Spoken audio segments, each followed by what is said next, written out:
তাসলিমা 2024-এ বাংলাদেশের জুলাই আন্দোলনের সময় তুলনা। আর তিনি লিখেছেন, যন্তর মন্তরে ককরোচদের জমায়েত দেখে 2024 সালের জুলাই আন্দোলনের কথা মনে পড়ছে। ছাত্ররা শুরু করেছিল কোটা না মেধা, মেধা মেধা স্লোগান দিয়ে, শেষ করেছিল সরকার পতনের দাবি তুলে। তারপর যা ঘটেছে তার মাসুল আজ গোটা বাংলাদেশ দিচ্ছে। জঙ্গি জিহাদিরা ক্ষমতা দখল করেছে। বর্বরতা, সাম্প্রদায়িকতা, ধর্মান্ধতা, নারী বিদ্বেষ, সন্ত্রাস আর অরাজকতা দেশের সর্বনাশ করেছে। জুলাই আন্দোলনের পর থেকে কোথাও ছাত্রদের জমায়েত দেখলেই আমার আশঙ্কা হয়। সহজে আর ভরসা করতে পারি না, কারণ 2024-এর জুলাই আমাকে শিখিয়েছে সব ছাত্র জমায়েত গণতন্ত্রের পক্ষে নয়, সব শাসক বিরোধী আন্দোলনের গন্তব্য মুক্তি নয়, আর সব বিপ্লবও বিপ্লব নয়। কোনো কোনো বিপ্লব পুরনো শাসককে সরিয়ে আরো ভয়ঙ্কর অন্ধকারের জন্য দরজা খুলে দেয়।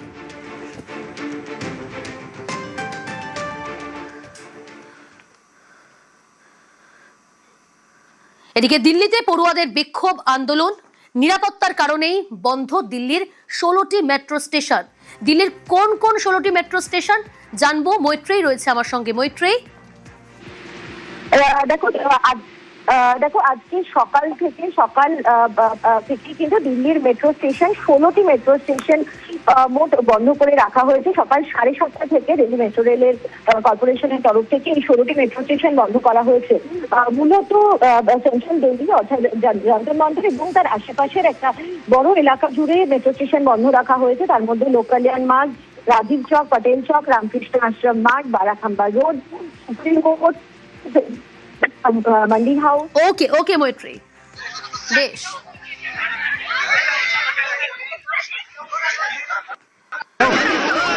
ছবি আপনারা এই মুহূর্তে দেখছেন, মুখ্যমন্ত্রী শুভেন্দু অধিকারী তিনি হাসপাতাল থেকে বেরোলেন।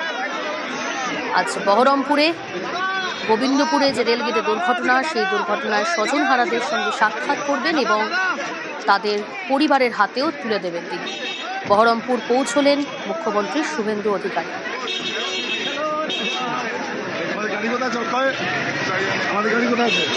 এই মুহূর্তে ছবিটা জানার চেষ্টা করব। প্রণব রয়েছে, কোথায় যাচ্ছেন প্রণব মুখ্যমন্ত্রী? দেখো, এই মুহূর্তে মুখ্যমন্ত্রী গোবিন্দপুর থেকে মুর্শিদাবাদ মেডিকেল কলেজে গিয়েছিলেন এবং মুর্শিদাবাদ মেডিকেল কলেজে গোবিন্দপুরের যে পুলকারে আহত ছাত্রী আনিশা খাতুন, সে কিন্তু ভর্তি রয়েছে এবং তার দুদিন তার অস্ত্রোপচার হয়েছে এবং বর্তমানে সে কিন্তু স্থিতিশীল রয়েছে, মুর্শিদাবাদ মেডিকেল কলেজে ভর্তি রয়েছে। তাকে দেখতে কিন্তু মুখ্যমন্ত্রী যান এবং সেখান থেকে দেখে কিন্তু তিনি এরপরে তিনি কলকাতায় ফিরে যাবেন।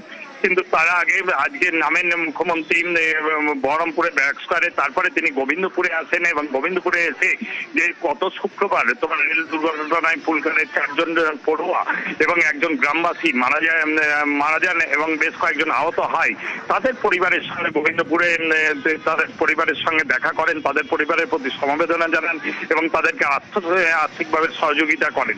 এরপরে তিনি ফিরে আসার পথে তিনি রেলগেটে যেখানে দুর্ঘটনাস্থল সেই জায়গাটা দেখেন, গাড়ি থেকেই দেখেন। তারপরে তিনি চলে আসেন মুর্শিদাবাদ মেডিকেল কলেজে। ওকে, সঙ্গে একেবারে যে ছবি আপনারা দেখছেন এই মুহূর্তে, মুর্শিদাবাদ মেডিকেল কলেজ থেকে বেরোলেন মুখ্যমন্ত্রী শুভেন্দু অধিকারী। যে 2 জন আহত তারা চিকিৎসাধীন, তাদের চিকিৎসা চলছে হাসপাতালে, তাদেরকে দেখেই তিনি সেখান থেকে বেরোলেন। আমি আবারও কথা বলার চেষ্টা করব। প্রণব রয়েছে আমার সঙ্গে। প্রণব, বহরমপুরে স্বজনহারাদের পরিবারের সঙ্গে সাক্ষাৎ এবং তাদের হাতে আজ আর্থিক সাহায্য তুলে দেবেন মুখ্যমন্ত্রী শুভেন্দু অধিকারী, কিন্তু দেখা গেল তিনি তার আগেই পৌঁছে গেলেন হাসপাতালে মুর্শিদাবাদ মেডিকেল কলেজ, যেখানে আহতরা ভর্তি রয়েছেন। যে 2 জন আহত হয়েছেন গোবিন্দপুর রেলগেট দুর্ঘটনায়, এবং সেখানে আমরা দেখলাম যে মুখ্যমন্ত্রী পৌঁছলেন এবং স্বজনহারাদের পরিবারের হাতে আর্থিক সাহায্য তুলেও দিলেন তিনি। প্রণব, দেখো নিহত এবং আহত হয়েছিল তাদের পরিবারের সঙ্গে হাতে আর্থিক সহযোগিতা যেরকম তুলে দিয়েছিলেন, তারপরে তিনি ফিরে যাওয়ার পথে মুর্শিদাবাদ মেডিকেল কলেজে ঢোকেন এবং সেখানে পুলকারে আহত যে আনিশা খাতুন রয়েছে সে গুরুতর আহত হয় এবং তার 2 দিন আগেই তার অস্ত্রোপচারও হয়েছে এবং বর্তমানে সে স্থিতিশীল রয়েছে। তাকেই কিন্তু দেখে তারপর কিন্তু এই মুহূর্তে তিনি বেরিয়ে গেলেন আর কি রাজ্যের মুখ্যমন্ত্রী শুভেন্দু অধিকারী এবং তার পরিবারের হাতেও কিন্তু আর্থিক সহযোগিতা তুলে দেন এবং পরিবারের পাশে থাকার সহযোগিতা করেন এবং তাদেরকে আশ্বাস দেন গ্রামবাসীদেরকে আশ্বাস দেন যে যারা এই ঘটনা যাদের দোষে এই ঘটনা ঘটেছে তাদেরকে কিন্তু কঠোরতম শাস্তি দেওয়া হবে। এবং সেই কারণে কিন্তু গোবিন্দপুরের যেখানে তিনি সভাস্থল ছিল সেখান থেকেই কিন্তু তিনি জেলার যিনি ডিএম রয়েছেন এবং নির্দেশ দেন যে যাতে ক্যাপিটাল পানিশমেন্ট পাই সেই গেটম্যান তার কিন্তু ব্যবস্থা করতে হবে। এর জন্য তিনি যোগাযোগ করবেন এবং তাদের পরিবার যারা নিহত হয়েছে তাদের পরিবারের পাশে সবসময় থাকবেন এবং তাদের পাশে সহযোগিতা করবেন এই বলে কিন্তু আশ্বাস দেন রাজ্যের মুখ্যমন্ত্রী। আহতরা কেমন রয়েছেন প্রণব? চিকিৎসকদের কি কোনো পরামর্শ দিয়ে গেলেন মুখ্যমন্ত্রী? একদম তাই, যে আনিশা খাতুন রয়েছে তার দুদিন আগেই তোমার অস্ত্রোপচার হয়েছে এবং যে চিকিৎসকের একটি দল তৈরি হয়েছিল, 7 জনের দল তৈরি হয়েছিল, তাদের সঙ্গে তিনি কথা বলেন এবং এই ঘটনায়, এই পুলকারের ঘটনাতে প্রথমে 4 জন আহত হয়ে মুর্শিদাবাদ মেডিকেল কলেজে ভর্তি হয়। তার মধ্যে 2 জন কিন্তু মারা যায় এবং আরো 3 জন ছিল, তাদের মধ্যে 2 জন সুস্থ হয়ে বাড়ি ফিরে গিয়েছে।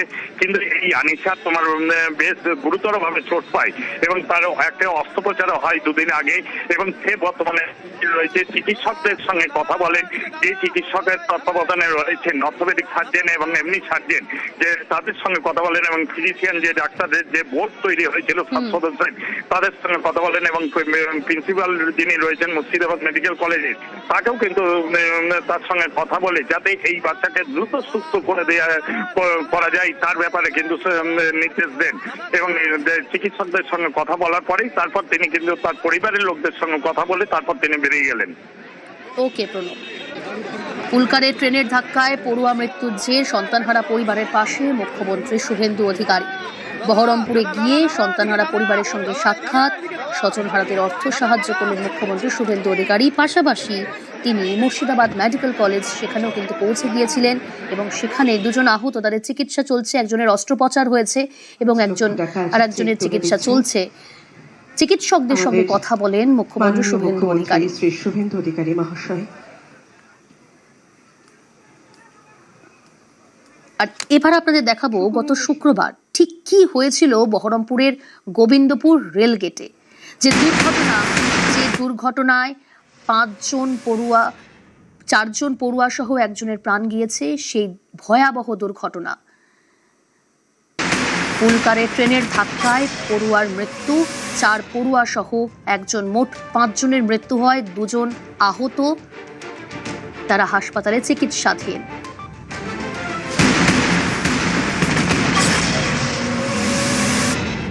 বহরমপুরের গোবিন্দপুর রেলগেটেই ঘটে দুর্ঘটনা। পুলকারে ট্রেনের ধাক্কা, আর সেই ট্রেনের ধাক্কায় 4 পড়ুয়া সহ একজনের মৃত্যু হয়, 2 জন আহত হয়। গ্রাফিক্যাল প্রেজেন্টেশনের মাধ্যমে আমরা দেখাচ্ছি আপনাদের সেই এআই নির্মিত ভিডিও। দেখুন কি ভয়াবহ দুর্ঘটনা। পুলকারে ট্রেনের ধাক্কা, আর সেখানে এই দুর্ঘটনায় 4 পড়ুয়া সহ 5 জনের মৃত্যু হয়।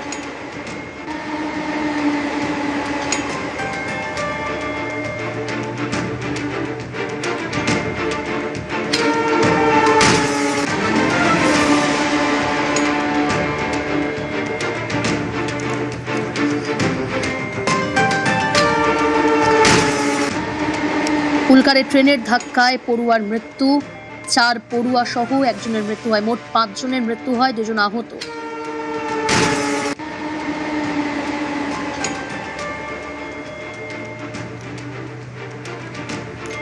ইতিমধ্যে নানা প্রশ্ন উঠতে শুরু করেছে এই দুর্ঘটনার পর। একটি ট্রেন ক্রস করার পর কিভাবে রেলগেট উঠলো, সেখানে পুলকার ঢুকলো, দেখাচ্ছি সেই ছবি আপনাদের, সেই ভিডিও, এআই নির্মিত ভিডিও। নানা প্রশ্ন উঠতে শুরু করেছে। গেটম্যানকে সাসপেন্ড করা হয়েছে, গ্রেফতার করা হয়েছে, তারপরেও আমরা দেখলাম যে একাধিক প্রশ্ন কিন্তু উঠছে। আজ মুখ্যমন্ত্রী শুভেন্দু অধিকারী তিনি বহরমপুরে গোবিন্দপুর রেলগেট সেখানে যান এবং স্বজনহারাদের পাশে দাঁড়ান, সাক্ষাৎ, পরিবারের পাশে মুখ্যমন্ত্রী। স্বজনহারা পরিবারকে আর্থিক সাহায্য মুখ্যমন্ত্রী শুভেন্দু অধিকারী। তারপর সেখান থেকে মুর্শিদাবাদ মেডিকেল কলেজ, যেখানে আহতদের চিকিৎসা চলছে, 2 জন ভর্তি রয়েছেন, তাদের সঙ্গেও সাক্ষাৎ এবং চিকিৎসকদের সঙ্গে কথা বললেন মুখ্যমন্ত্রী Suvendu Adhikari.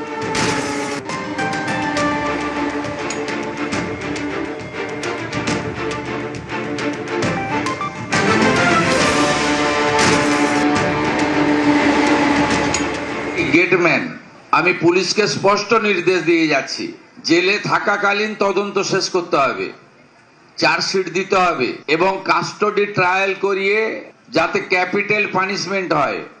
Police super, DIG আছেন, তারা যেমন দেখবেন, ডিএম সাহেবকেও দেখতে হবে স্পেশাল পিপি অ্যাপয়েন্ট করে, যাতে সেটা করে। আমি এই বিষয়ে স্থানীয় এমএলএ ভরত ঝাড়কে দায়িত্ব দিয়ে গেলাম, তিনি আমার সঙ্গে টাইম টু টাইম যোগাযোগ করবেন। এইরকম ঘটনা যাতে আর কারো না ঘটে, এটাই প্রার্থনা থাকবে। এবং কর্ণসুবর্ণ রেল গেটে যাতে আরো সুরক্ষা বৃদ্ধি হয়, ডিএম সাহেব রেলের সঙ্গে কথা বলবেন। তার জন্য আমার লেভেলে যদি কিছু কথা বলতে হয় রেলমন্ত্রীর সঙ্গে, সেটাও আমি করব। আমার আর কিচ্ছু বলার নেই, চোখের জল ছাড়া আপনাদের জন্য আমার দেওয়ার কিচ্ছু নেই।